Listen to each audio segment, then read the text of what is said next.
Andrew Gwynn. Thank you, Madam Deputy Speaker, and I want to start by congratulating the Right Honourable Member for East Yorkshire on the progress of this much-needed bill, which I'm pleased to support on behalf of Her Majesty's opposition. It is long overdue, as we've heard in the contributions already today, and I would like to thank him personally for his tenacity over this issue. He will be the champion of drivers across this land, because we all know and we can all tell the tales, very similar tales, of our constituents that have been clobbered by these sharp practices. And that is why I think today we see the Commons at its best. We often hear, and our constituents are the first to point it out to us, why can't you ever agree on any measures? Why can't you come together in the national interest over X, Y and Z and just come to a common sense view and get it done? Well, today, Madam Deputy Speaker, we've done precisely that, and I thank genuinely the Right Honourable Gentleman and the Minister and the lead spokesperson for the SNP as well, because this is the Commons at its best, and we are getting things done for our constituents in every part of the United Kingdom. Now, there is, of course, a need for landowners and private car park operators to have some control over those who park. Nobody would disagree with that, but enforcement must be fair, it must be reasonable, and it must be proportionate. And whilst there are many operators that do act properly, and we should always remember that, we only really hear of the nightmare cases, and there are operators that operate reasonably.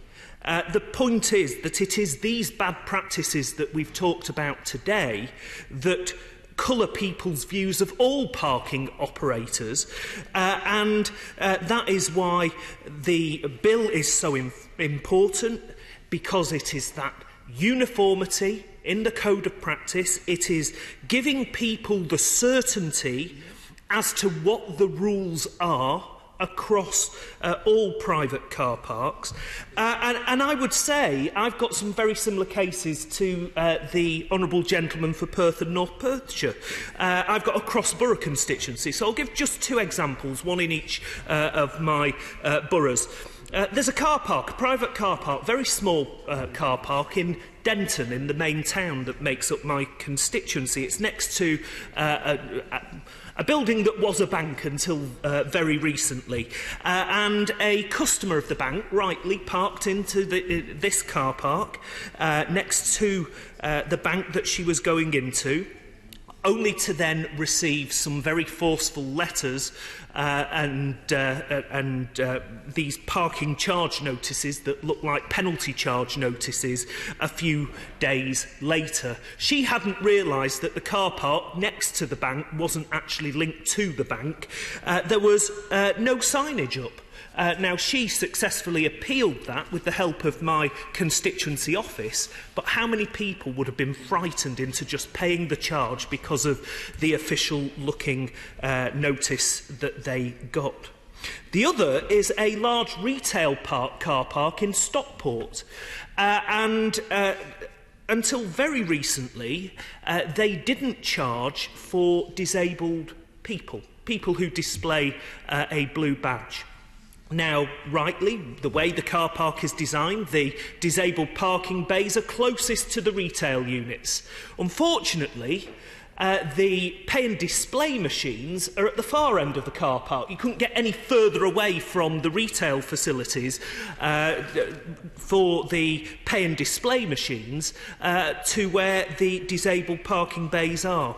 Two minuscule signs were erected at the entrance to the car park. When you're driving in, you don't see signs that are literally that size. And for Hansard, I'm not sure, they're about the size of the dispatch box.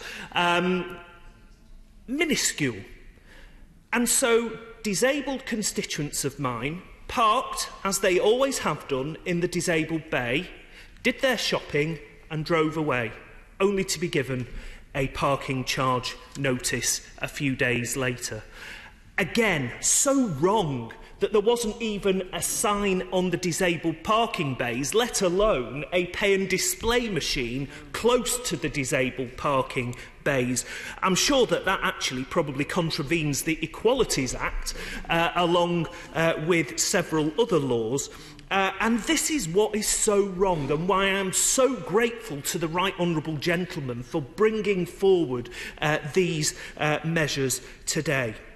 So I hope this bill will be seen by the sector as an opportunity to rebuild the shattered trust between them, the car park operators, and the motoring public, because poor signage, and sometimes no signage at all, unreasonable rules, exorbitant so-called fines, aggressive and excessive demands for payment, and an appeals process that does not work in the interest of consumers is behaviour that needs to be stopped. And I hope, and having listened to the Minister, who I have great respect for, I hope that the Secretary of State will take action once he's empowered by this legislation. And, you know, I expect, given the assurances the Minister gave at report stage, that the Secretary of State will do so.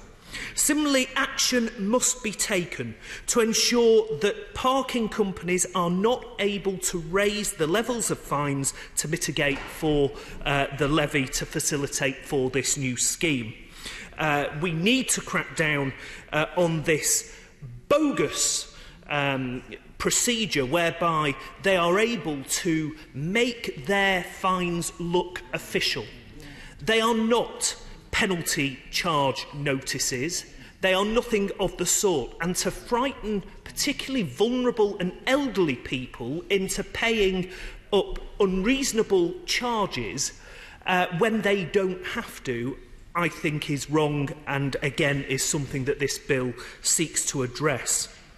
And then there's the level of the fines, and that's been touched on by other contributors as well, that we need to make sure that there is a cap and that they are appropriate. And I would very much support the view of the SNP spokesman that they should be levelled at a similar rate to that within the local authority where the car park is.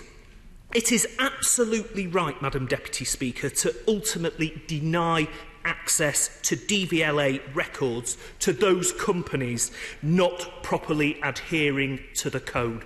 Absolutely right. And I thank the Right Honourable Gentleman for clarifying to his friend at report stage that that is something that this bill seeks to do, because so many of my constituents cannot believe that it is right that the DVLA provide this information to these cowboy operators as it is. That this loophole is going to be closed is most welcome, and I thank the Right Honourable Gentleman for that. As I say, the Right Honourable Gentleman will be a hero amongst the long-suffering driving public. This bill offers the prospect of a single set of standards which will help to end the confusion created by multiple codes of practice and appeal systems, and in many cases none, and will ultimately be fairer for drivers. And we wish it Godspeed at the other place and look forward to it receiving eventually royal assent, becoming law, and saving so much heartbreak among so many drivers across this United Kingdom of ours.